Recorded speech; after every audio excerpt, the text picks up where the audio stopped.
Stingent note, didn't we? Yeah, absolutely. I'm just saying, it's like every now and again, every show to me like this is always concerning, but and distressing is more the word.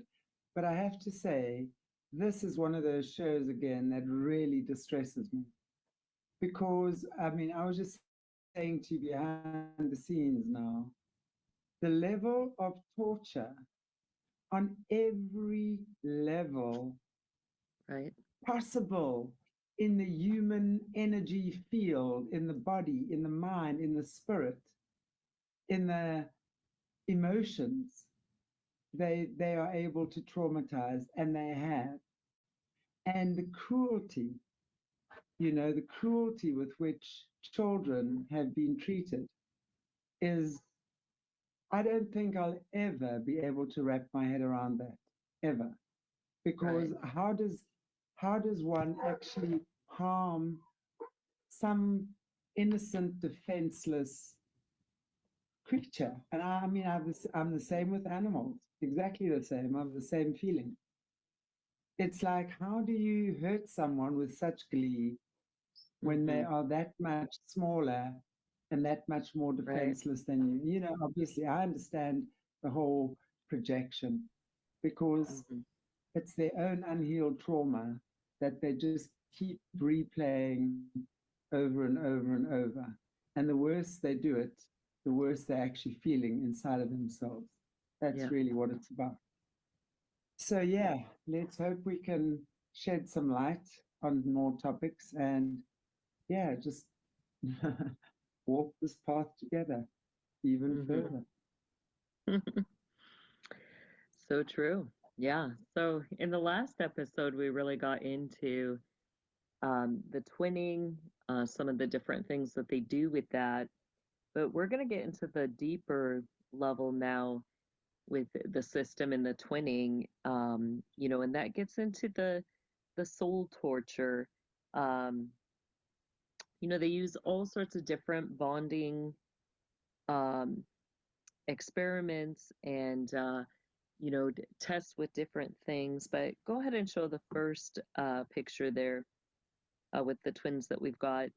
And then we're going to look at like how some of their experience or experiments Mm. work. There we go. Yeah. So this was another one I had no idea this guy had a twin.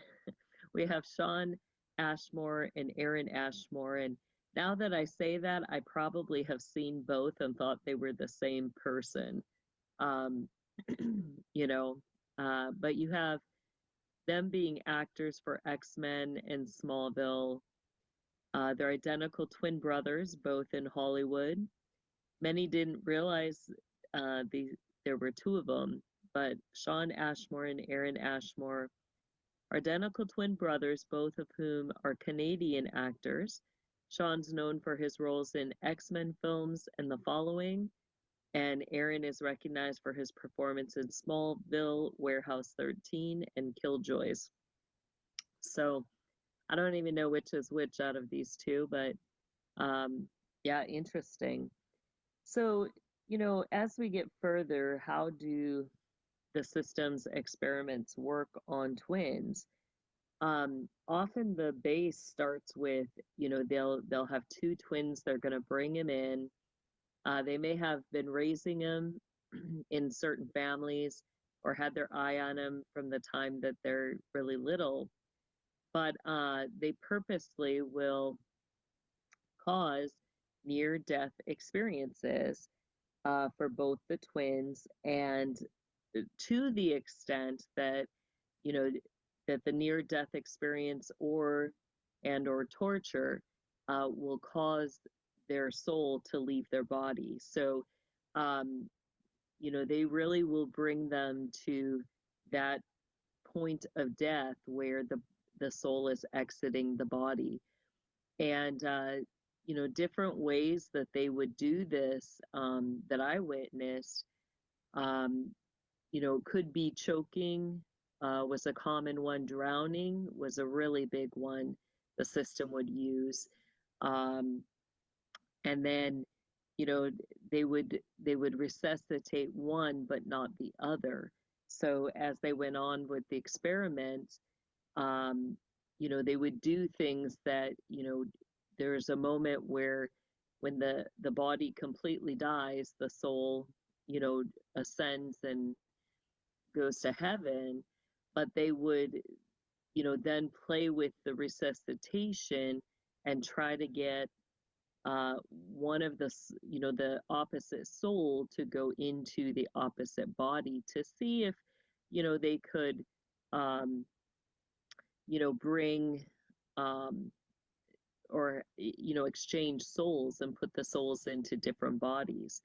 Then they would do things like bringing back the other one to see if that, if they could bring back the soul of body A and put it into body B after they had the other soul. So they would do weird things like that and try to document that information. Um, but the question is, was it really soul swapping, or was it you know more than that? Some of their claims that it was true soul swapping is that you have claims that then high level witches would enter into the one child's body, preventing the soul from coming back. Um, in that, then they would play with which soul could get into the body that was available, stuff like that. So that's kind of how they would do that. I But actually saw a so, movie I actually saw a movie on Netflix maybe a year or two ago about something similar, a couple, and it mm, starts with lucid dreaming. They start doing it with lucid dreaming, and yeah, then the guy swapped into her body, and she couldn't get back in, and he of course created or did all sorts of evil things, um, pretending to be her. So again, they're showing you in plain sight, aren't they? yeah, they do. Yeah, it's crazy. All right, go ahead to the next one. Um,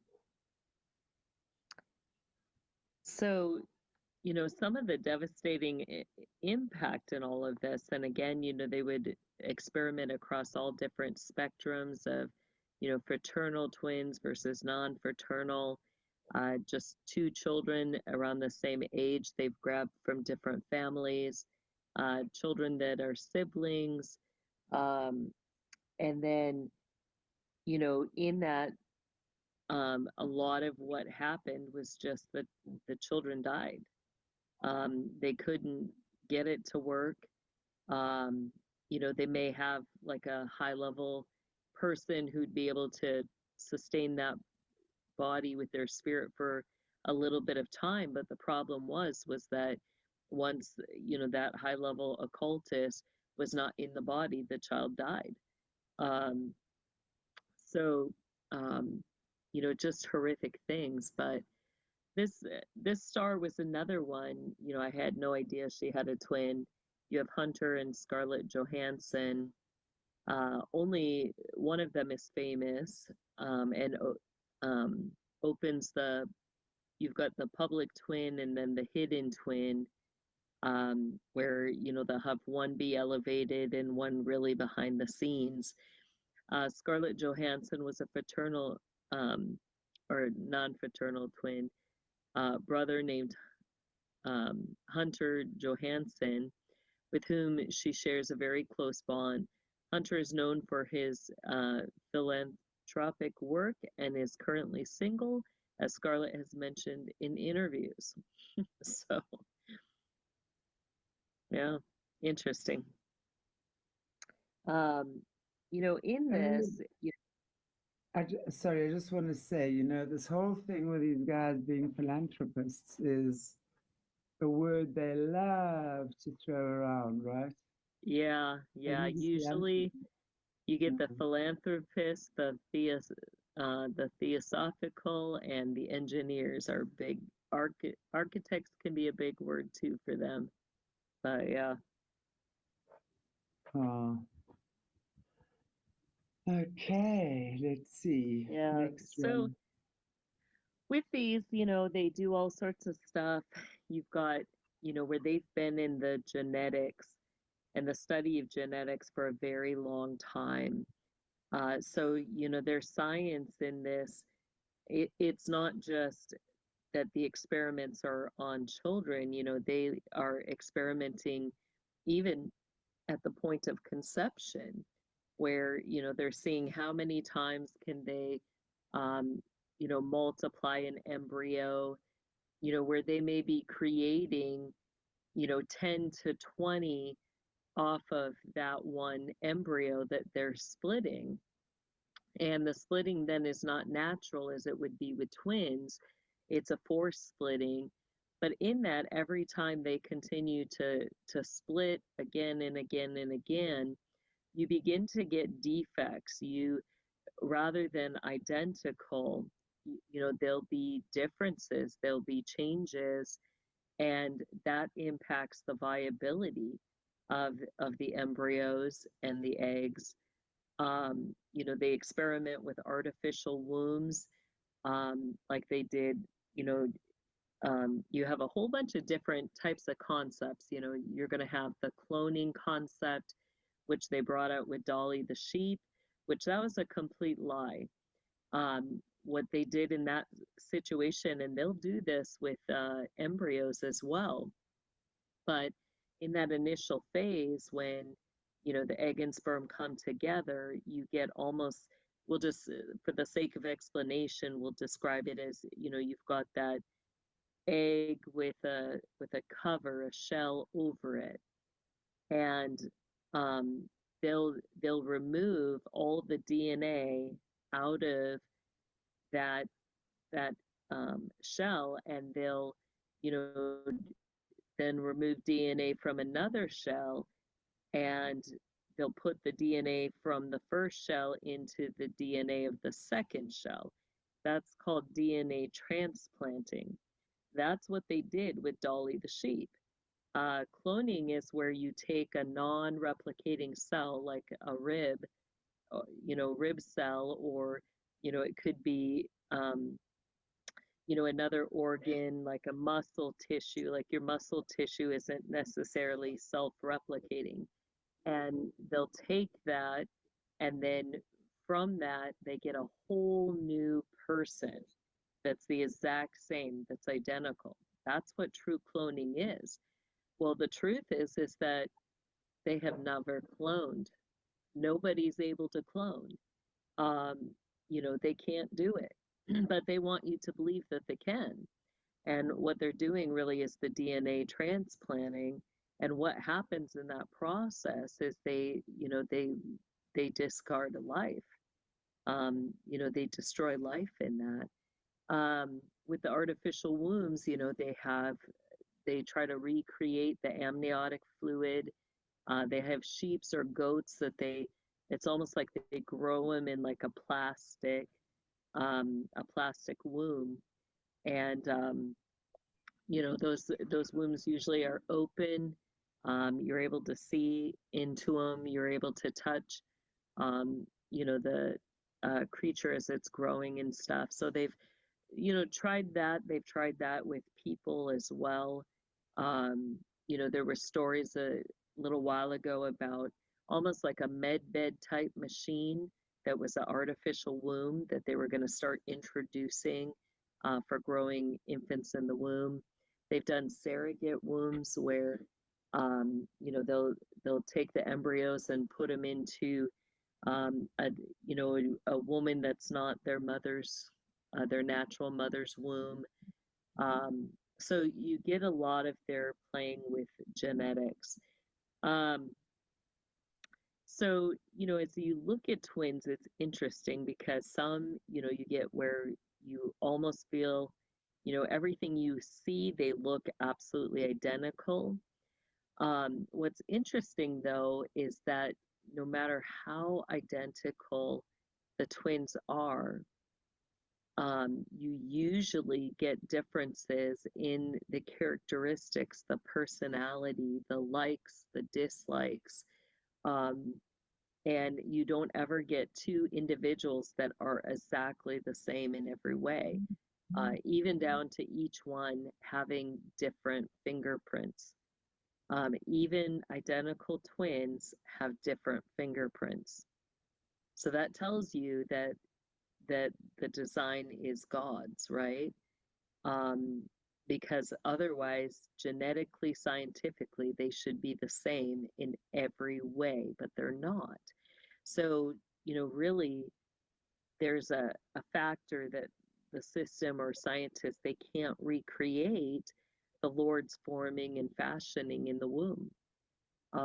Even when they try to play with it, they can't usurp the sovereignty of God. He allows these individuals to be created, and He forms, He fashions, He prepares good works for them to do, and the system can't, really impact that. So there's a lot that they try to, they want to be gods. They try to be gods.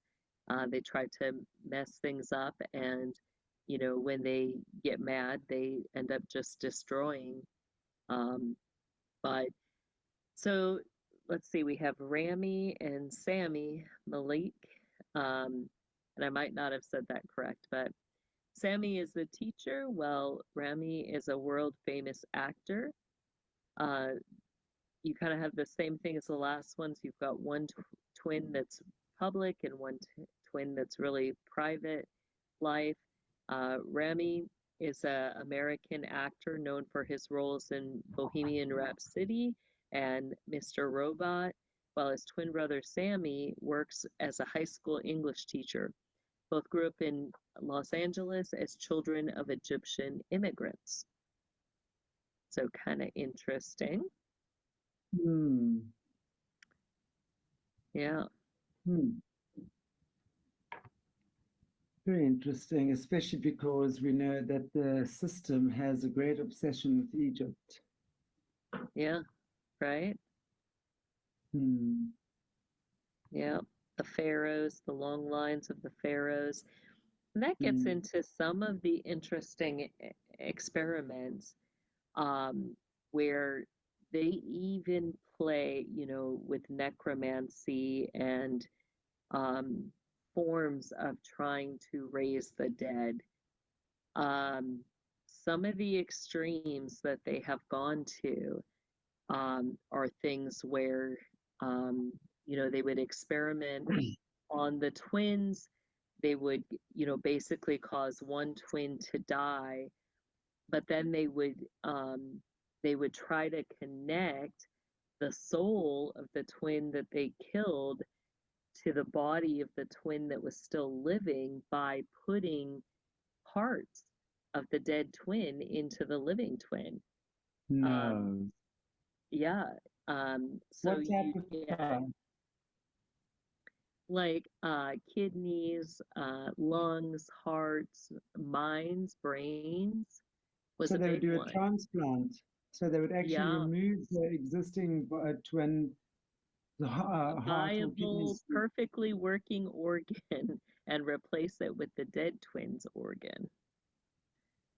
Sick and depressed. Okay, sorry. Carry on, Yeah, please. then you get where that would get into some of their mind vaults of and their forefather vaults, where ultimately they're trying to find a way to bring back these high level masons or elitists, and could they you know connect the spirit of these high level masons who are dead to um to these children, and thus give them a young body, to the extent where even they would do things like, blood transfusions at the point of death. Like as the elite member was passing away, they would be transfusing the blood of that person into the body of a young one, because the life is in the blood, and wanting to transfuse like the memories and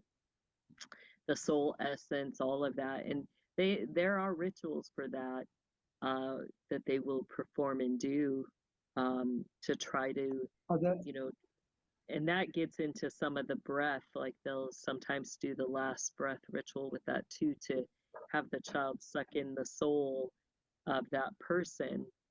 Um, so they would do sometimes causing, like if they didn't do the soul sucking for some, they would try to cause the near death experience, have that child's spirit leave, and then try to get the soul of the person who was dying into that child's body. You know, they just, it continues to get, there's like nothing they have not tried. It's crazy. is this when they do their reincarnation rituals as well? When This could they, be, yeah, when they're, and they'll use different books, but you mostly would have the Book of the Dead that they're going to be using for that.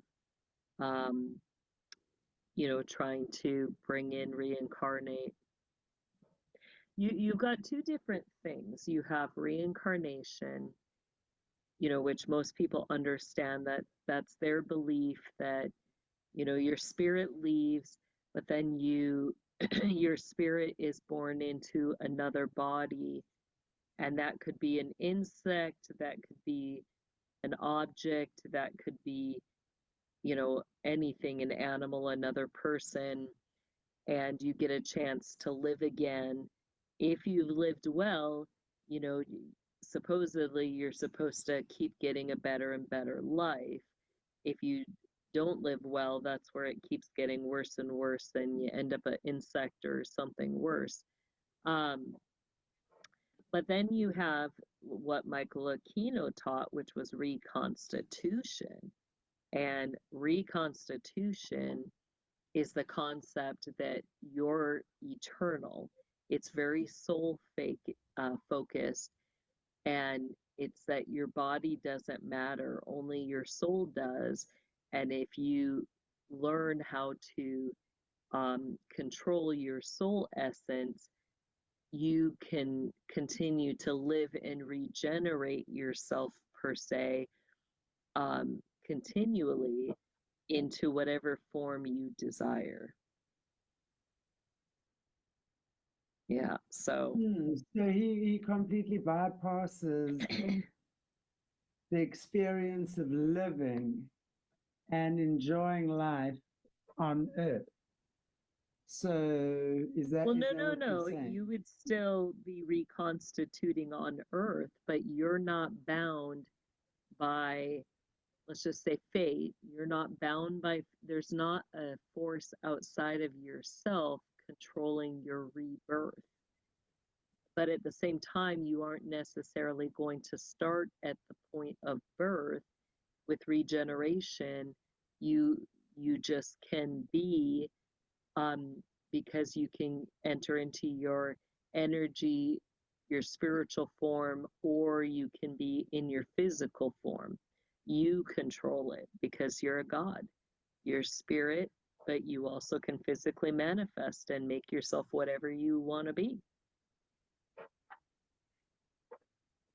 They really use these laws unto their own desire, don't they? They just turn and twist them into whatever they feel like it. Yeah. They Wow. do.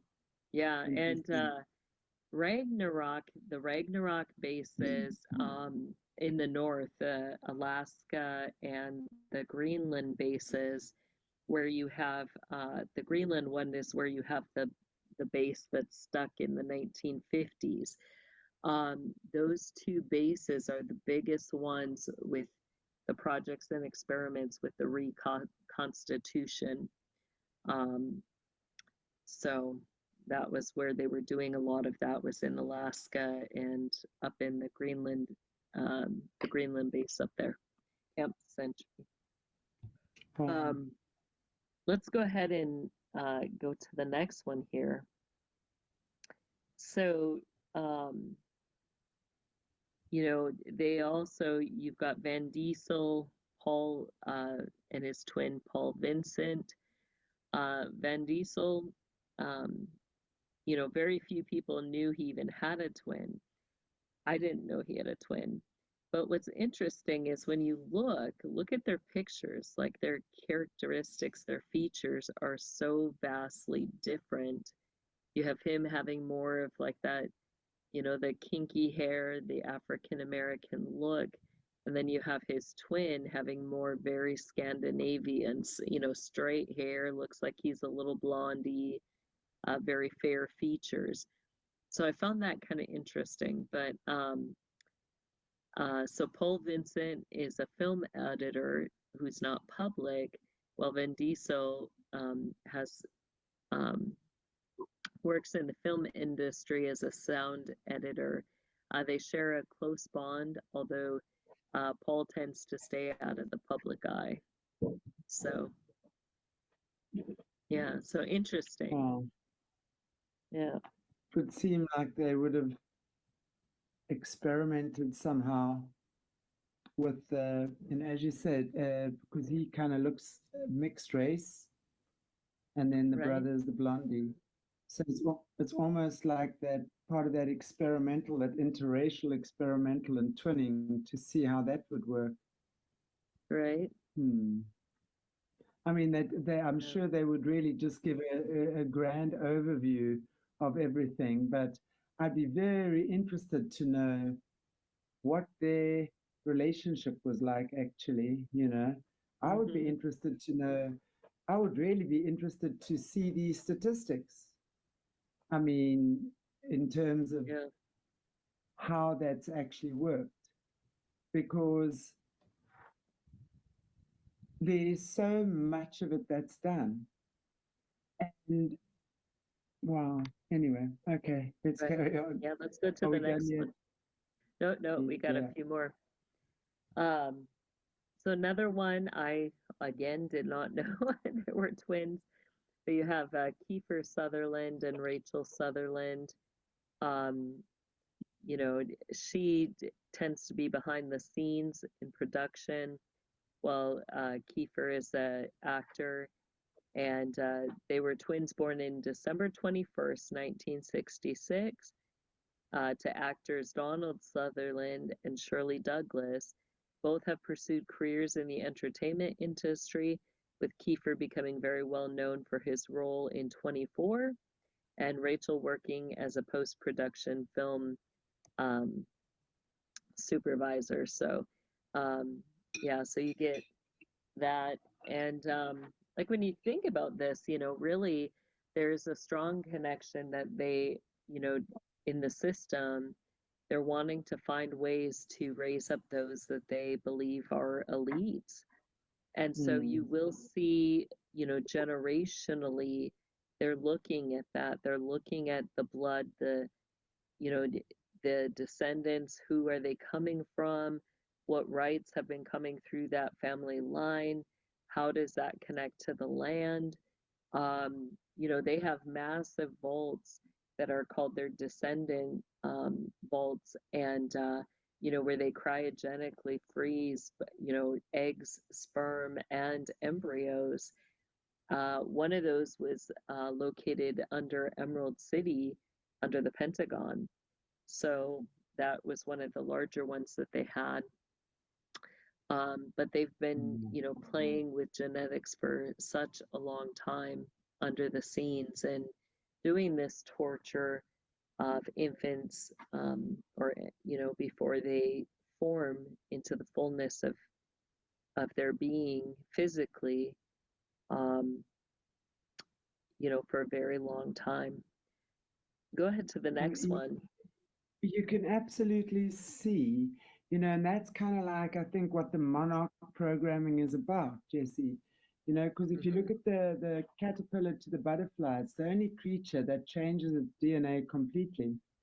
So I think, you know, this whole generational abuse and the monarch programming is all about changing the DNA of the bloodlines completely to suit them. You know, when it's lack of empathy, lack of compassion, you know, it's just torture all the time. So we know when somebody's being tortured and that's all they know, they're probably going to continue that cycle, right?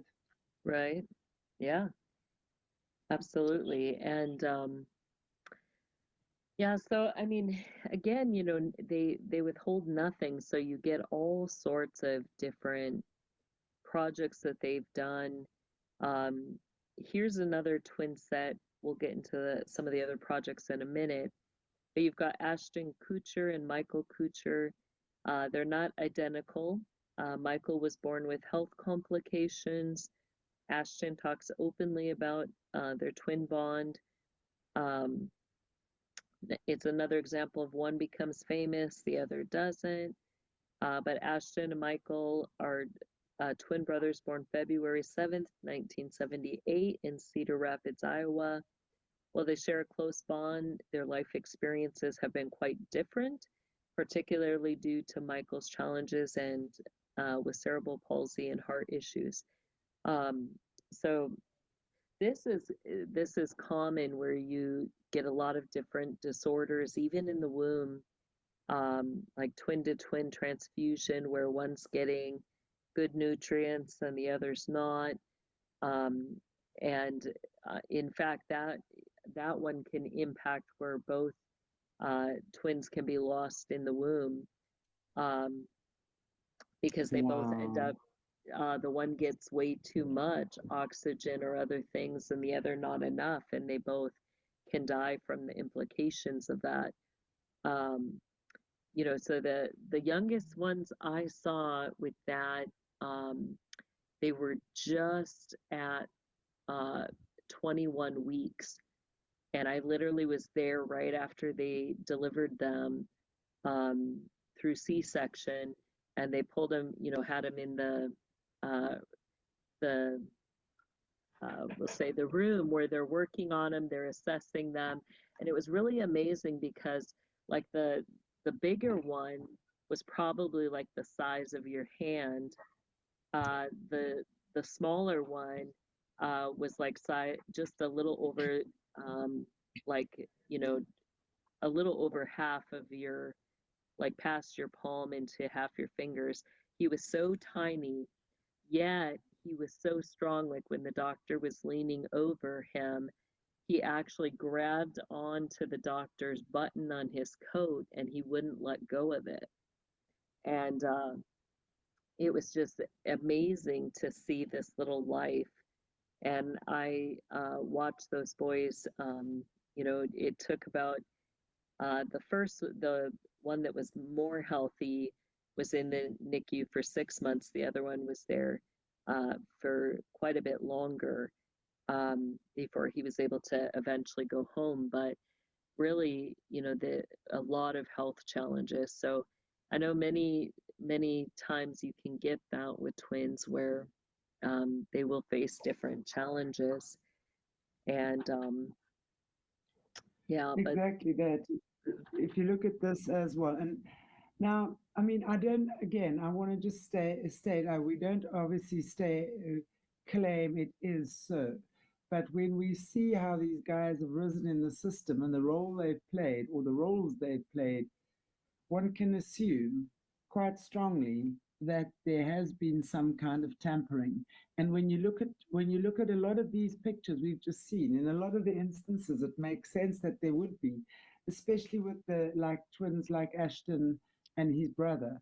The one is tall, strong, healthy, handsome, a success, a movie star, Hollywood celebrity, literally, right? Married to Demi Moore for, absolutely world famous. And then you have the brother that's obviously got challenges, but stays in the background and doesn't mhm, say much. So it's like, I wonder what kind of happened there. And then, of course, there's also we're hearing about um, abortion trauma.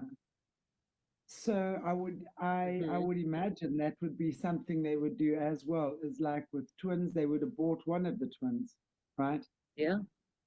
Well, not just that, but you have infants that live through the abortion process too, where they may have been rescued at the last minute by a nurse. There's some famous individuals that have come forward, many with disabilities that have, spoken of that they were, they survived abortion. Um, you also get within the system, um, you actually have many of those with disabilities are more revered and prized than those who don't. Um, those are many of them are your high level oracles, those who can see, those that have, you know, phenomenal spiritual giftings, whether that's telecommunications, telekinesis, but you tend to get more of the spiritual giftings with the disabled. Well, that would make sense because if we um, just looking at statistics where, let's say, blind people, born blind, would have this incredible ability to sense things around them. So their intuitive abilities are highly expanded because that's how they survive, right? So they're Right? unseen senses. So that would make sense to me as well, then, because if their physical body has been compromised like that, so they don't have, like, maybe even the ability to go and run or be outside or communicate properly with other people, they might be severely autistic or something like that.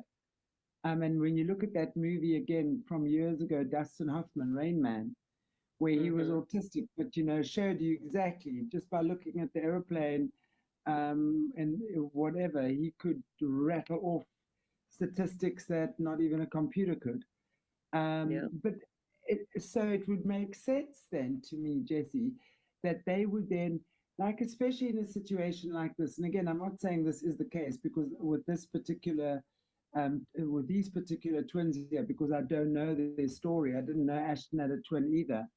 But I'm like wondering if part of this experiment with them wouldn't have been like Ashton being the superstar Hollywood demigod, while his brother might have had, like, obviously certain disabilities and stuff, but possibly highly developed in the spirit realm.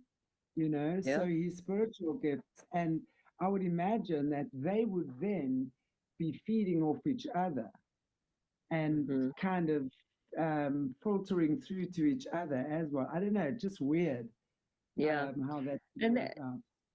and they have it timed perfectly too, with the training for children that are in the system, where both will be being abused, whether Yeah. that's sexually, whether that's spiritually or emotionally.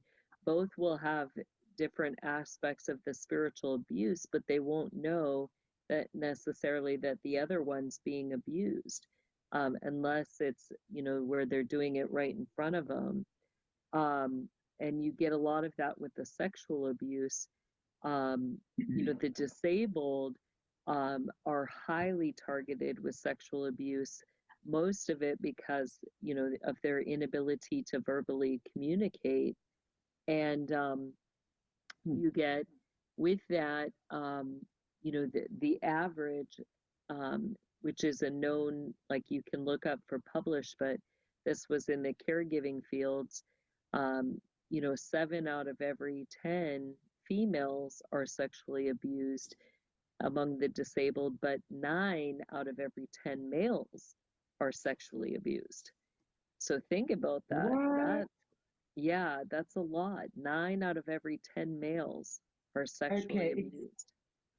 Okay, I can imagine why I think that would be because of their depraved idea of um, anal Yeah, penetration, let's just call it that. correct. But is there any other reason that they would, that men would be more severely abused than women in terms of that? No, I think it's just that within the system, they prize, that's what, the brotherhood is about. Um, that's their base imagery, is that star, 5-pointed star representing the homosexual sex. So that's that's their base way of sex magic. Yep, exactly. I Yeah, mean, but wow. it's crazy when you think about that, and you know, and just then, being sensitive to each individual stories, because um, this abuse, it doesn't stop, it continues, and at the end of the day, it's not just the system trying to gain control over people's bodies, it's also to keep control over their soul. So let's, if you want to go to that one last article we have, how the system claims Yep. the body. Um, And yes, there were just another news article that was interesting that I got the other day, and it was about liquid death. Have you heard of this drink, Chanti? absolutely not. And I've never, I mean, I don't honestly buy things like that, but I've not heard of it. I Yeah. don't know if there's So, any South African in the chat that can validate whether we have that here or not, but not as far as I know. yeah, it's interesting. So this is it's water, um, a water brand that's called Liquid Death, but they started putting out things that they're offering to buy customers' souls, and it says even offers contract to put satanic deal in writing.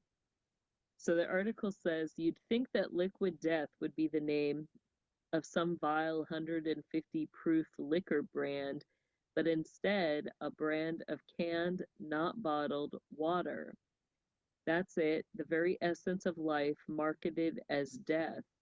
Murder your thirst, the company's tagline goes, and yet it's hardly even transgressive, not in this day and age. In fact, the CEO said he came up with the brand identity while brainstorming the dumbest name he could think of in an attempt, as a CNBC put it, actually make water cool. So, um, yeah, so that's out of the um, you can see Wow. there was a commentary by C. Douglas Golden on November 7th, 2025. Um, yeah, so interesting that now, you know, and I don't know, like, I'm just curious with our topics today, but it's kind of funny that I don't know how many varieties of colors this comes in, but, you know, the the concept of the system, taking something and completely trying to create the opposite and have both coexisting at the same time, and that really is kind of the backbone of the twinning, where they're wanting to what God has created to be good, to have life, to reproduce, to multiply, to continue generations, to have blessings, to have covenant relationships. The system takes and, tries to pervert where, no longer is it covenant relationship. It's relationships that really have no value, where you can just meet your pleasures and discard at your Hmm. as you will, right? Where relationships no longer have value, you no longer have value.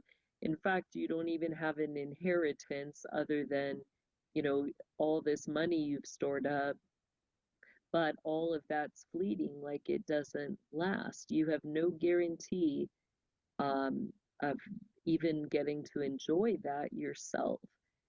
So it dismantles everything and ends up with dead fruit. That's really what you get at the end of the day, which is where the enemy flourishes, because where you have unrighteousness and dead fruit abounding, that's where you also have his demonic army, flourishing, and that's his goal, is to raise that army up. And if he can find a way to intersect that with the physical world, he's going to do it. Um, and, this gets into an interesting concept when we think about it. Um, Scripture tells us God is spirit, yet we know that Christ came in the flesh. And with that, after his death and resurrection, you have a glorified body, where there's a transformation that takes place. And that's what each of us are promised. Mathematically, we can see that, um, the truth of that transformation. If you have L, which is life, plus D, which equals death, right? The loss of your physical body, what do you get at the end of that equation? You always end up with the L and the D still. You don't lose one, you end up with the L and the D, showing that there's a transformation that happens. You have living, in a way, living death, but it's not dead anymore. You have a new life, right? Um, that that we can't explain, we can't replicate on this side of the equation. But in that, um, the enemy's going to try to do something different. When we think about God and his creation of the heavenly hosts, we have to ask the question, are they in that state? Are angels in that state already with their glorified body? If they are, then we can understand, what happened to Lucifer and those that were cast out. When they were cast out from the Lord's presence, they lost part of that glorified essence. They can't enter back into that glorified state. They lost that glorified state, but they're trying to regain even a little bit of that by possession, possessing humans and people. Yeah, so it gets kind of interesting as you think about that's really behind what all these experiments, why the system is trying to do it. Um, it deals with, angels that were cast out. And at the end of the day, they really have no lifeblood or life force of their own. So they have to steal from others. And at the end of the day, they are all vampires. So whether they are sucking blood or drinking adreno, or like being an energy vampire that like you were talking about earlier on with a little ovum, right? And then literally capturing that and using that as a battery. I mean, how depraved is that? So they will steal every bit of life force they can because they don't have their own. And yeah, unfortunately, all of them are vampires. So when you look at it in that way, whether you're a blood vampire, a blood-sucking vampire, or an energy vampire, I really think it's so close to each other. And I'm really talking about the fallen ones here. So I think it's safe to assume that they are all vampires. So vampires rule the world currently. That's the bottom line. That's the bottom line, right? We must all have our love water ready.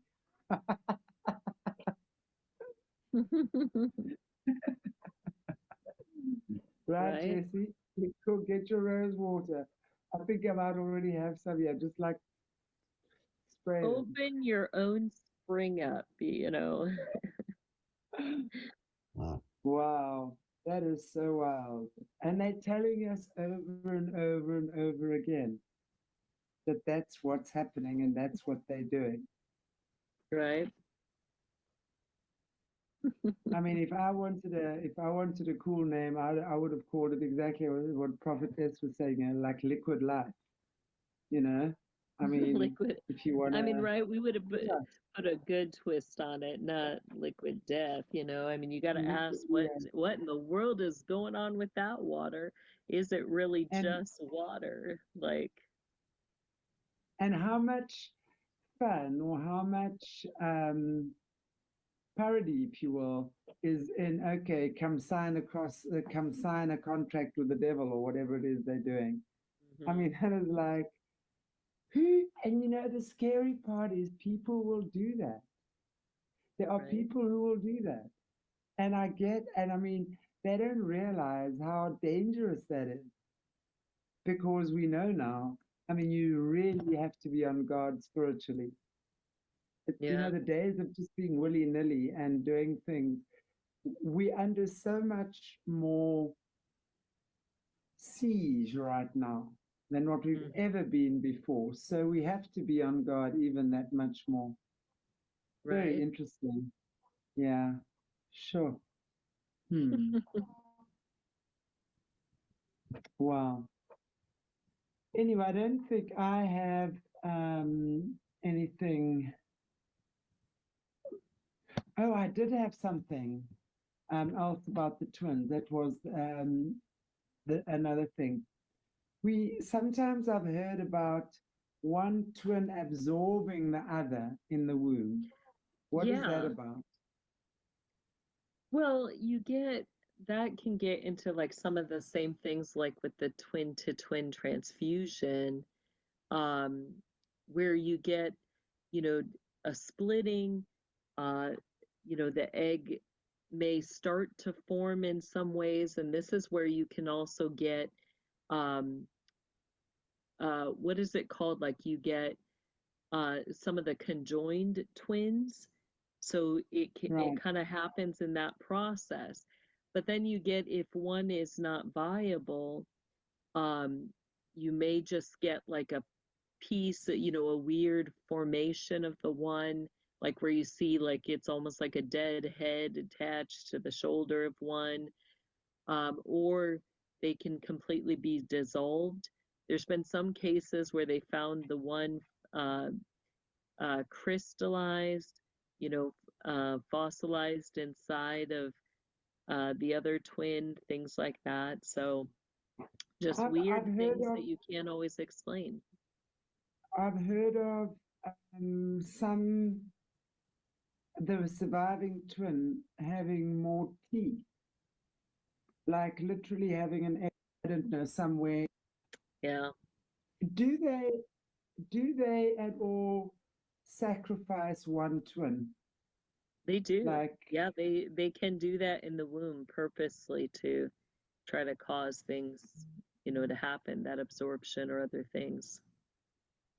so even at a late stage, let's say, do they even go as far as, let's say, having the mom give birth to the one twin, Yeah, sacrificing that twin, and then a couple of hours later, the next one's born? yeah. Or even, having both and then they sacrifice one while they let the other live. What Yeah, is so it? they do it at the point of birth. Is sorry. Hmm. They can do that at the point of birth. Would there be something? Would that be part of just a normal sacrifice as they do, or is that part of the twinning experiment to sacrifice your twin at birth?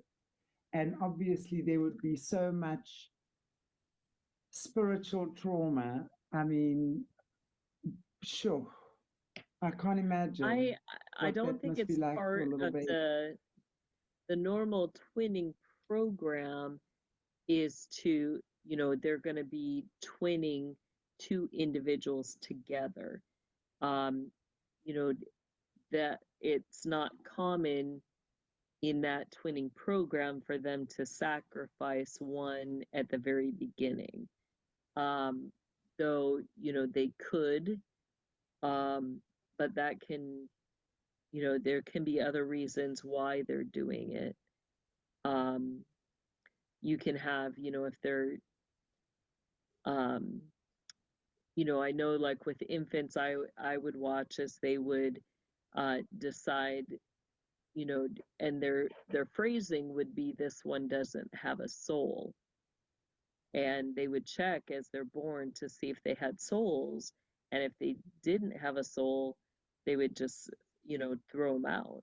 They would kill them, you know, sacrifice them. So I would say more of that, where they're sacrificing one twin. I would think it was more connected with their belief that one has a soul and the other doesn't have a soul.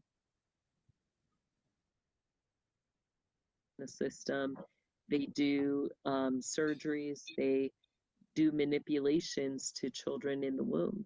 So could some of those be early on experiments where they're, you know, purposely uh, manipulating in the womb?